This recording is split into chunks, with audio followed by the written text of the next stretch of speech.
இன்னைக்கு எபிசோடு ஆரம்பமே கஷ்டமான விஷயத்தோட தான் ஆரம்பிக்குது.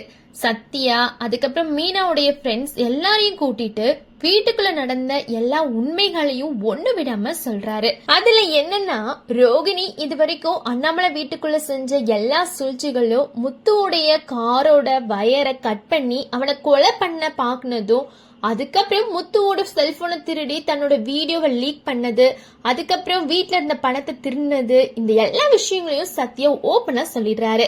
அதை கேட்ட மீனாவுடைய ஃப்ரெண்ட்ஸ் எல்லாருக்கும் கோபம் தலைக்கேறுது. முத்து அண்ணனை கொலை பண்ண பாக்குற அளவுக்கு அவளுக்கு எப்படி தைரியம் வந்துச்சு, அவளை சும்மா விடக்கூடாதுன்னு பேச ஆரம்பிக்கிறாங்க. அப்போ மீனா உடஞ்சி போய், இதோட முடிஞ்சா பரவாயில்ல, என் அம்மாவோட கடையையும் காலி பண்ணது அவதான்னு அழுறாங்க. இதை கேட்டதும் ஃப்ரெண்ட்ஸ் எல்லாரும் இன்னும் உச்சக்கட்ட கோபத்துக்கு போய் இன்னைக்கு அவளுக்கு ஒரு முடிவு கட்டணும்னு சொல்ல ஆரம்பிக்கிறாங்க. இதுக்கு நடுவுல ரோகிணியுடைய அம்மா கிறிஷ ஸ்கூலுக்கு விட்டு வர சொல்றாங்க. ரோகிணியும் கிளம்பும் போது திடீர்னு ஒரு மெயில் வருது. பார்த்தா மனோஜ் டைவர்ஸ் நோட்டீஸ் அனுப்பியிருக்காரு. அதை பார்த்ததும் ரோகிணி அதிர்ச்சி ஆகுறாங்க. அவளோட அம்மா உட்கார்ந்து அழ ஆரம்பிக்கிறாங்க. நான் உனக்காக பார்த்து வச்ச வாழ்க்கையும் சரியா இல்ல, நீ அமைச்சுக்கிட்ட வாழ்க்கையும் இப்ப இல்லாம போச்சுன்னு வேதனையா சொல்றாங்க. அதுக்கு ரோகிணி, என் வாழ்க்கையை நான் விட மாட்டேன், எப்படியாவது மனோஜ என்கிட்ட திரும்ப வர வைப்பேன்னு சபதம் போடுறாங்க. அதுக்கப்புறம் கிறிஷ ஸ்கூலுக்கு கூட்டிட்டு போறாங்க.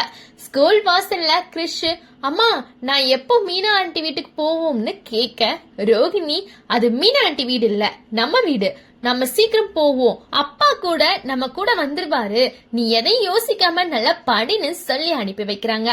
அதே நேரத்துல அங்க வந்து மீனாவுடைய ஃப்ரெண்ட்ஸ் எல்லாரும் ரோகிணிய சுற்றி வளைக்கிறாங்க. முத்து அண்ணனை கொல்ல பார்த்தவ தானே நின்னு, வண்டியில ஏறுன்னு மிரட்டுறாங்க. அதுக்கப்புறம் நாங்க உங்க வீட்டுக்கு வந்தப்ப நீங்க எங்களை எவ்வளவு அசிங்கப்படுத்தின, ஆனா நீ உன் புருஷனை ஏமாத்திட்டு இருந்திருக்க, ஏமாத்துக்காரின்னு திட்டுறாங்க. ரோகிணி கோபமா திருப்பி திட்டினாலும் மீனாவுடைய ஃப்ரெண்ட்ஸ் எல்லாரும் சேர்ந்து அவளை அடிச்சு வண்டியில கட்டாயமா ஏத்தி கொண்டு போயிடுறாங்க. போகிற வழியில ரோகிணிக்கு நல்ல அடி. அதுக்கப்புறம் அவளை முத்துவோட கார் செட்டுக்கு கூட்டிட்டு வர்றாங்க.